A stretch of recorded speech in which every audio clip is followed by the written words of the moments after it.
I would love reconciliation with my family. I don't know how long my father has. With just 10 words, Prince Harry obliterated any chance of quiet reconciliation. The monarchy didn't just flinch, they froze. That sentence wasn't a slip. It was a shot. Delivered with calm precision, cloaked in emotional appeal but loaded with implications the palace would not ignore. For the royal family, already fragile behind the scenes, this was treason in a velvet glove. Palace insiders didn't bother softening their outrage. One called it deeply distasteful. Another said it broke what little trust remained. Because in royal tradition, there are boundaries no matter how fractured the bloodline. And revealing a monarch's private battle with cancer? That's not just betrayal, it's war. Harry claimed it came from love, from pain, from urgency. But that didn't matter. Because love doesn't make you weaponize illness. Pain doesn't give you permission to publicly air a dying man's private suffering. Urgency doesn't justify emotional blackmail. To the palace, this wasn't about compassion. This was strategy. Public figures saw through the smokescreen instantly. They called it what it was: grief, manipulated for sympathy, a calculated plea dressed as concern. He knew what he was doing, he always knows. Say something explosive, then mask it as misunderstood vulnerability. It's a pattern. And this time, the target was his own father. What made it worse was the timing. The palace was already dealing with internal health fears, transition planning, public scrutiny. Then Harry launched this grenade, knowing full well it would dominate headlines, knowing Charles would see it, and knowing it would spark panic in the House of Windsor. This wasn't reconciliation. This was leverage. Because if the royal family ignored him after this, they'd look cold. And if they responded, he'd win back relevance. Either way, Harry controlled the narrative, controlled the emotion, controlled the crown for just a moment. But that moment would be brief. Because the next thing he said in that same interview went beyond manipulation. It wasn't just shocking, it was chilling. Suddenly, the tension wasn't about awkward silence or broken family ties anymore. It was about life, death, and the terrifying claim that someone wanted him gone. My life is in danger. He didn't whisper it. He didn't stumble on the words. Prince Harry repeated them over and over again, as if the weight of those 4 syllables could somehow justify everything else. The interview quickly spiraled into something far darker than anyone expected. This wasn't just about reconciliation. This wasn't even about security. It was about survival. And what Harry seemed to be suggesting, intentionally or not, sent shockwaves through the monarchy. Because behind that fear, behind that trembling voice, was something far more chilling: an accusation. He claimed that private security wasn't enough. Not for him. Not for his family. Because the kind of threats he faced, according to him, could only be neutralized by one thing: access to state intelligence. The same intelligence only available to royals. The same protection he lost the moment he stepped down. And now, he says, that protection is being deliberately withheld. This wasn't just a complaint, it was a warning. One that carried the haunting echo of a name the monarchy has never escaped. Diana. The parallels weren't subtle. Harry invoked them for a reason. His mother had no protection. His mother was hounded. His mother died in a tunnel with no state, eyes watching. And now, decades later, her son claims he's walking that same path. History is repeating. He seems to whisper between the lines. But this time, he won't go quietly. He won't end up in the back seat of a car while the institution turns its gaze elsewhere. He's seen how this story ends, and he's trying desperately to rewrite it. But the unspoken message was impossible to ignore. If the institution has the power to protect him and chooses not to, then what is Harry really saying? That someone inside the system wants him gone?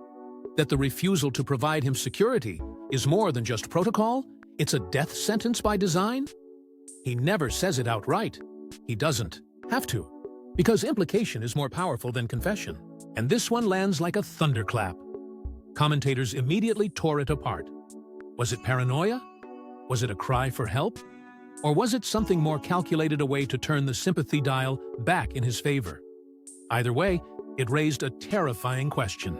Is Prince Harry suggesting that the royal family, the very institution that raised him, is trying to get him killed? And, if so, how does he expect the world to react? Because it's one thing to accuse the press. It's another to accuse your own blood. And now, with this grim warning, he's forced everyone, media, monarchy, and millions of viewers, to pick a side. Believe the prince who claims he's being silenced, or trust the family that refuses to respond. But if this was truly about danger, truly about imminent threat, why did the courts throw his case out? And what did Harry really reveal about the battle he's been fighting behind closed doors? And losing? 5 years. That's how long Prince Harry fought to get his state-funded security back. 5 years of legal filings, public statements, appeals, and courtroom appearances. And in the end, it all came crashing down. The final ruling was brutal. No ambiguity.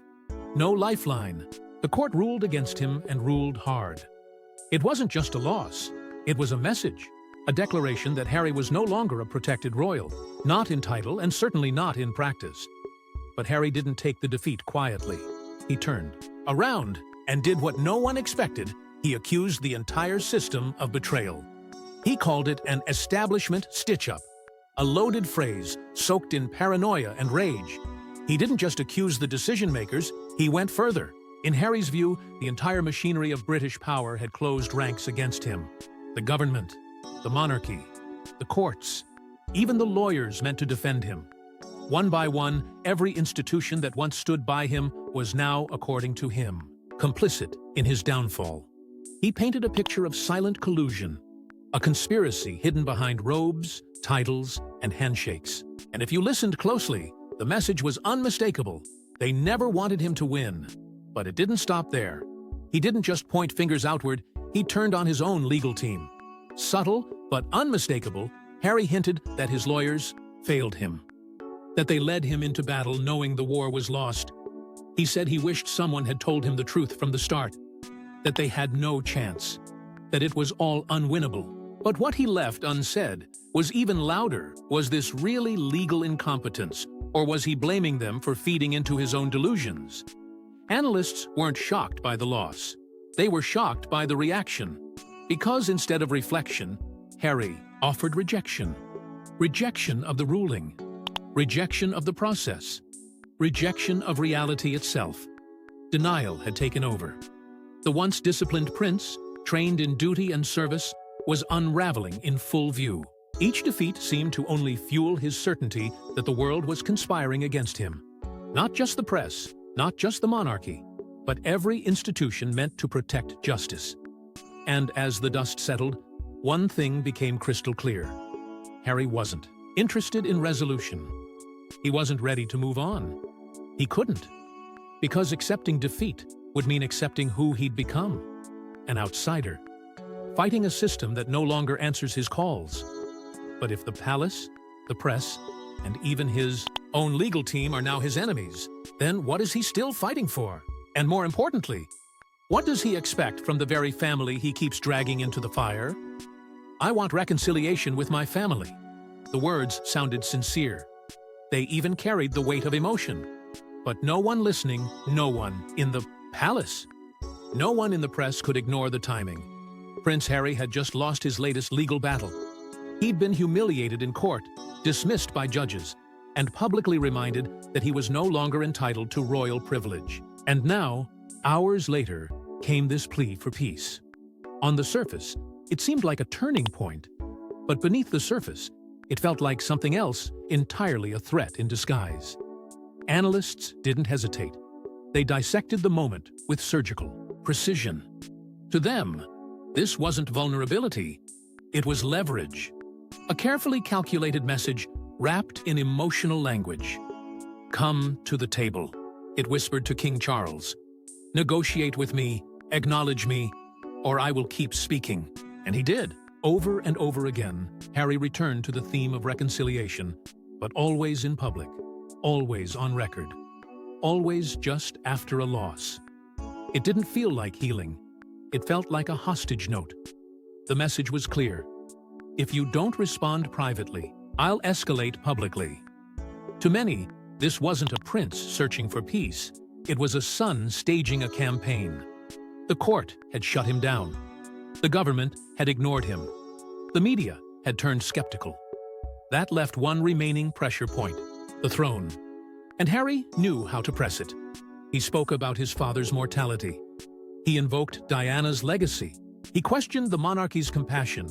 These weren't random emotional outbursts. They were choices, precise, tactical, dangerous. And yet, buried beneath the manipulation was something undeniably real desperation. It was written between the lines, spoken through clenched teeth and unfinished sentences. Harry wasn't just angry. He was unraveling. The idea of being permanently cut off wasn't just painful. It was unlivable. He had walked away from the palace, but not the identity. And now, as the door slammed shut, he was pounding on it with every interview, every headline, every veiled accusation. Because even if he couldn't return through the front, he was determined to be felt through the walls. But the palace refused to play. There was no public rebuttal, no royal statement, just silence. And in that silence, Harry's voice grew louder and more erratic. Because he understood something that most people missed. It wasn't just truth that shook the monarchy. It was unpredictability. And that was something he now had in spades. He knew that the more extreme he became, the more Buckingham Palace would flinch. And he wasn't done. Not by a long shot. Because if the royal family wouldn't speak to him directly, he would make sure they couldn't ignore what came next. I have more details. I could write another book. He didn't scream it. He didn't even raise his voice. But the words echoed louder than any royal scandal in recent memory. In one chilling sentence, Prince Harry made it clear this saga isn't over. Not even close. The memoir he already released may have rattled the monarchy, but this was something far more sinister. A promise, a warning, a loaded statement that held Buckingham Palace hostage without a single demand being spoken aloud. Because what Harry had just done was threaten the crown itself. This wasn't a tease.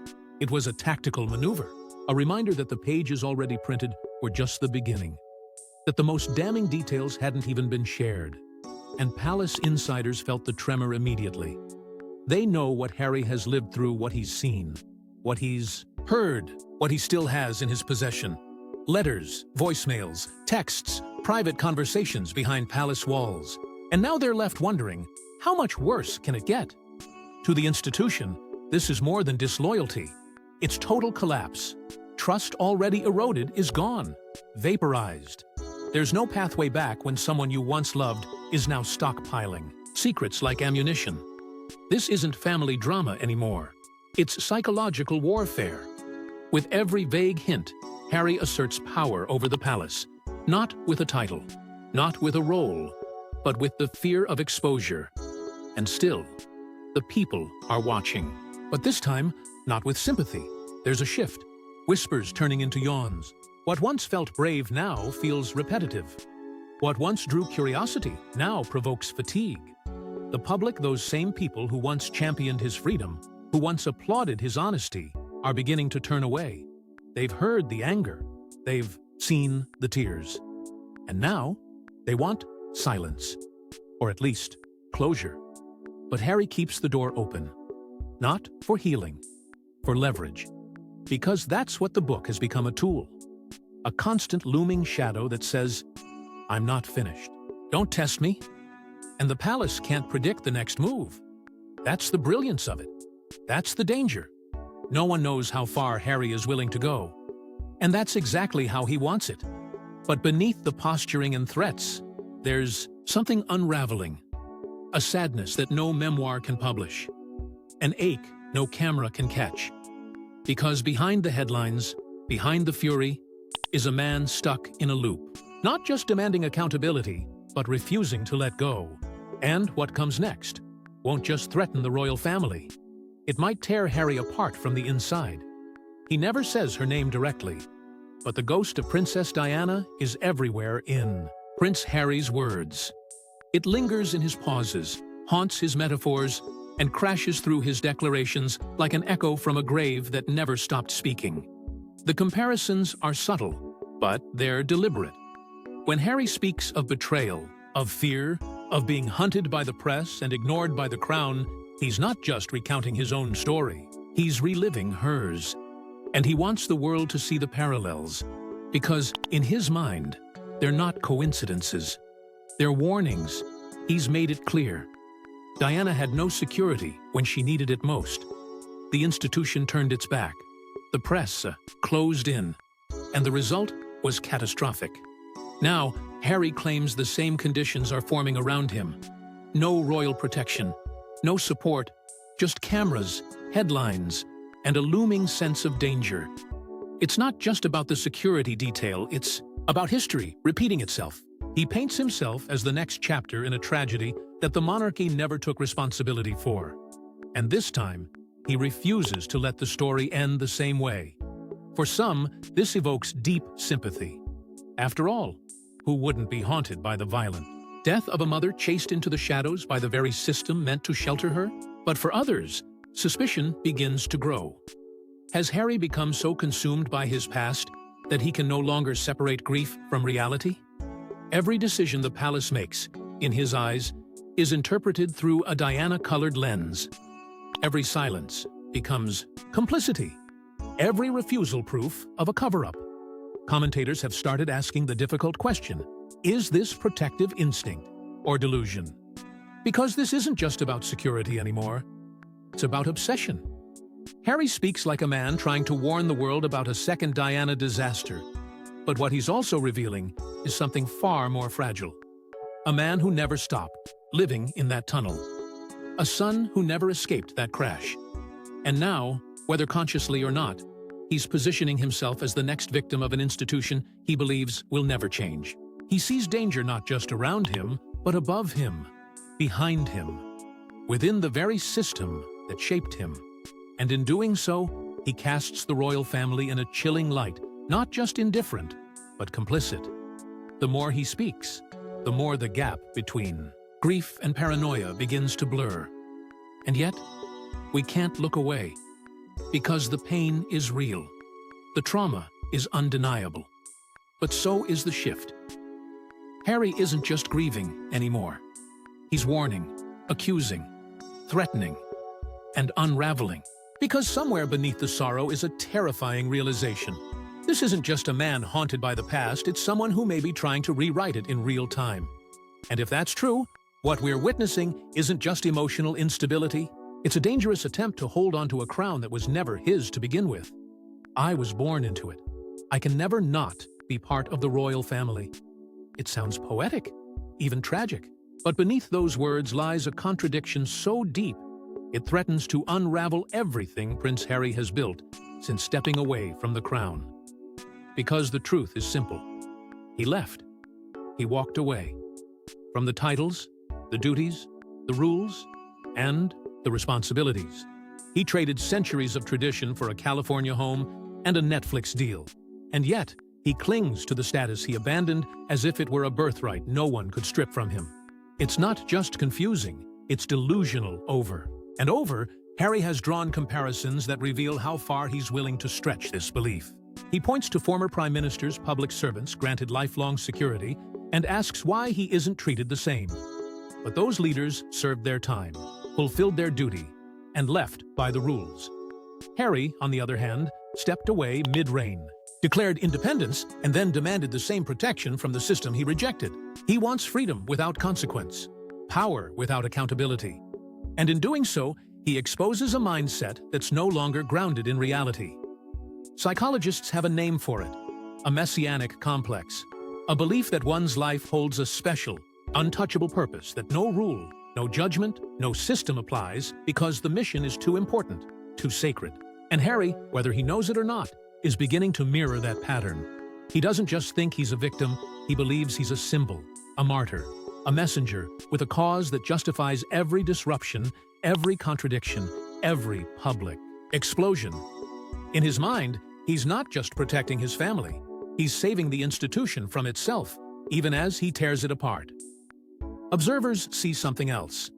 Denial, A refusal to accept the cold, hard truth that the royal world kept turning without him, that the crown doesn't miss what it doesn't need. And this, perhaps more than anything, is what Harry can't forgive. Not the exile, not the criticism, but the irrelevance. Because deep down, he still believes he matters more than the titles ever did. And now, without the palace doors behind him, he's pounding on them from the outside, screaming to be heard, demanding the privileges he gave, up the moment he walked away. But what happens when entitlement turns into obsession? When identity becomes so warped by resentment that it detaches completely from the truth? Experts warn that this isn't just a crisis of ego, it's a crisis of self. Harry isn't chasing justice anymore. He's chasing validation from a system that no longer recognizes his voice. And as his need for recognition grows louder, his actions grow more unpredictable. Because what comes next may not be about reconciliation at all. It may be about compulsion. And the way some psychologists are now framing it is darker than anyone expected. Psychologists are beginning to say the quiet part out loud. Prince Harry's repeated public outbursts, his relentless need to draw the royal family into the spotlight with him, are starting to resemble something more disturbing than rebellion. Analysts have begun comparing his behavior to a well-documented psychological pattern, Stalker psychology. Not in the traditional physical sense, but in the emotional landscape he's navigating, Harry is displaying a dangerous trait, a compulsion to keep the bond alive, even through conflict. Especially through conflict. Because like a stalker, what Harry seems to fear most isn't rejection, it's silence. The absence of a relationship is unbearable. So, he pokes, he provokes, he forces reactions. When the palace doesn't respond, he escalates. A court case, a tell-all, a subtle dig wrapped in a press interview. Over and over again, the cycle repeats. Not because he believes it will bring reconciliation, but because any connection, even a painful one, is better than being forgotten. In his world, negative attention is still a form of acknowledgement. And to Harry, acknowledgement means existence. Experts suggest that this pattern reveals a deeper dependency. One that's been growing stronger the longer he's been outside, the royal fold. At first, it looked like liberation, freedom from rigid protocols, independence from institutional control. But with each passing year, it's become harder to deny. He's not free, he's addicted. Addicted to the chaos he creates, to the drama he claims to despise. Every new interview gives him a fix. Every new backlash reaffirms his victimhood. And every headline reminds the world that he is still in the story, even if the crown no longer recognizes him. He says he wants peace. He says he wants reconciliation. But his actions betray a different truth. This isn't a journey toward healing. It's a desperate attempt to remain central in a narrative that has already moved on. Pain has become his anchor. Trauma, his brand. And as long as there is conflict, he has relevance. As long as there's bitterness, he has purpose. The tragedy is that he may not even realize it. The deeper tragedy is that he might not care, because now it's not just about his relationship with his father, or his brother, or the monarchy as a whole. It's about identity, about self-worth, about trying to force the world and the royal family to see him the way he once saw himself. Necessary, loved, important. And when the world doesn't respond the way he needs it to, he lashes out. Not to destroy the system, but to stay part of it. Even if it means setting it on fire from the outside. And that's what makes this story so dangerous. It's not just the monarchy that's under siege, it's Harry himself. With every new interview, every veiled threat, every emotionally charged accusation, Prince Harry isn't just exposing the royal family, he's unraveling. And he's doing it in front of the entire world. Thanks for watching. Don't forget to like and subscribe, and we will see you in the next one.